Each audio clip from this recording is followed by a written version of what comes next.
एक गांव में टुनटुनी नाम की एक चिड़िया अपने छोटे भाई गोलू चिड़ा के साथ रहती थी। उन दोनों की देखभाल करने वाला कोई नहीं था और वो दिन भर अपने सर पे फलों का टोकरा लेकर पूरे गांव में घूमती थी। फल ले लो, फल ताजे ताजे मीठे मीठे रसीले फल ले लो। वो फलों को बेचकर उससे मिलने वाले पैसों से अपने घर का खर्च चलाती थी। टुनटुनी मुश्किल हालातों से नहीं घबराती और खूब मेहनत करती थी। वहीं दूसरी तरफ गांव के बाहर जंगल में एक बहुत बड़ा महल था, जहां के राजा हरिया तोता को फल खाने का बड़ा शौक था। वो दूर दूर के जंगलों से अपने लिए फलों को मंगवाते और उन्हें बड़े चाव से खाते थे। राजा हरिया तोता को हर दिन एक नया फल खाना बहुत अच्छा लगता था। एक दिन की बात है, टुनटुनी अपने फलों के टोकरे को लिए जंगल में फल बेच रही थी। फल ले लो, फल ताजा ताजा मीठे मीठे फल ले लो। तभी राजा हरिया तोता को टुनटुनी की आवाज आती है और वो अपने सेवकों से कहते हैं, जरा देख कर आओ, ये कौन है? हम भी तो देखें इसके फल कैसे हैं। जरा मेरे लिए इस चिड़िया से फल खरीद कर लाओ। फिर राजा के सेवक टुनटुनी चिड़िया के पास जाते हैं। हे सुन चिड़िया, हमारे राजा जी ने फल मंगाए हैं। तेरे फल मीठे तो है ना? अगर तेरे फल मीठे नहीं हुए तो समझ ले तू तो गई जान से। ये सुनकर टुनटुनी चिड़िया ने डरते डरते कहा, मेरे फल बहुत मीठे हैं और मुझे यकीन है राजा जी को ये फल जरूर पसंद आएंगे। फिर सेवक टुनटुनी चिड़िया से फल लेकर राजा हरिया तोता को लाकर दे देता है। राजा हरिया तोता फल खाकर बहुत खुश होते हैं। अरे वाह, कितने स्वादिष्ट मीठे मीठे फल हैं। मजा आ गया खाकर। सुनो सेवकों, कल से जब भी ये चिड़िया फल बेचने यहाँ आए तो तुम उसके सारे फल खरीद लेना हमारे लिए, समझे?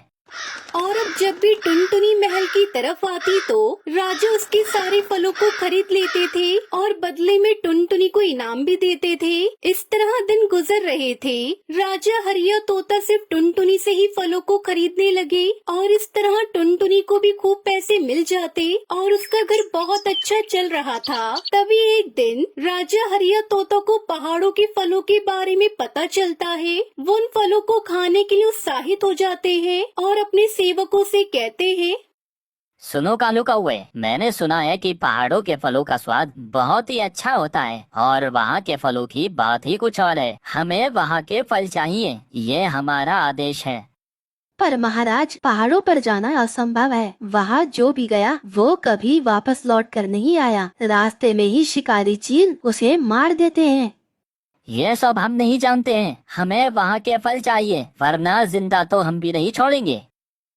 ये सुनकर वो सब सेवक डर जाते हैं। तभी कालू कौवे को टुनटुनी चिड़िया का ख्याल आता है और वो अपने साथी पक्षियों से कहता है, सुनो साथियों, मेरे पास एक उपाय है। हम क्यों न टुनटुनी चिड़िया को फल लेने के लिए पहाड़ों पर भेजें। अगर वो फल ले आई तो हम महाराज को दे देंगे। वो हमसे बहुत खुश होंगे।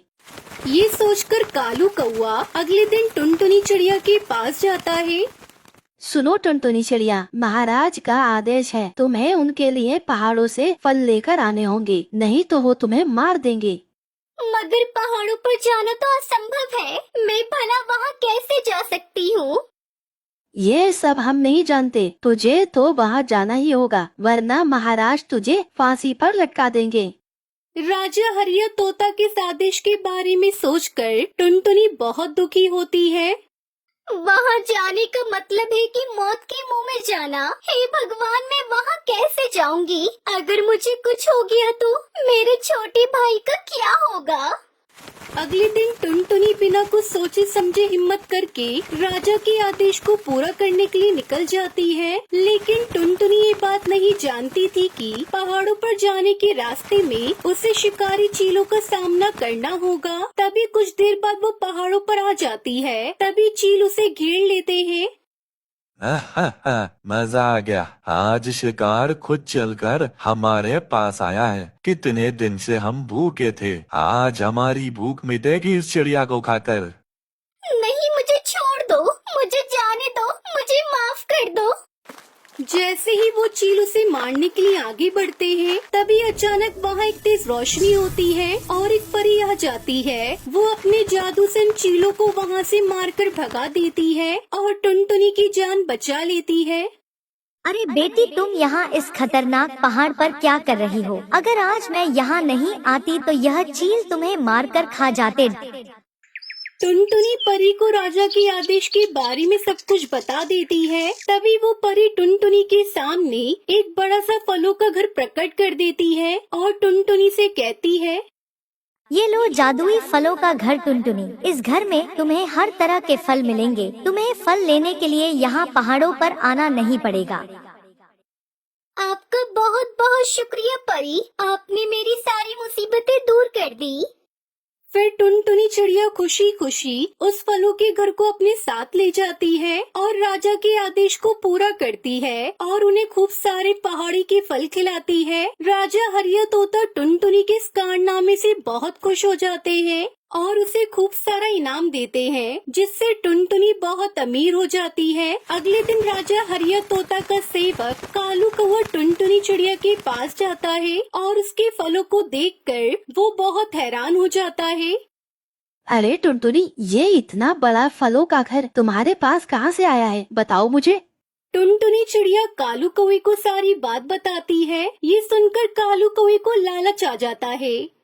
अच्छा, ऐसी बात है तो मुझसे बहुत बड़ी गलती हो गई इस चिड़िया को वहाँ भेजकर। चलो, पर कोई नहीं, मैं अपनी गलती सुधार लेता हूँ। अब मैं खुद पहाड़ों पर जाऊँगा, हो सकता है मुझे भी जादुई फलों का घर मिल जाए। ये कहकर कालू कौवा पहाड़ों पर वो फलों का घर लेने के लिए चला जाता है, लेकिन उसे रास्ते में जालिम चीलों का झुंड मिल जाता है। मजा आ गया।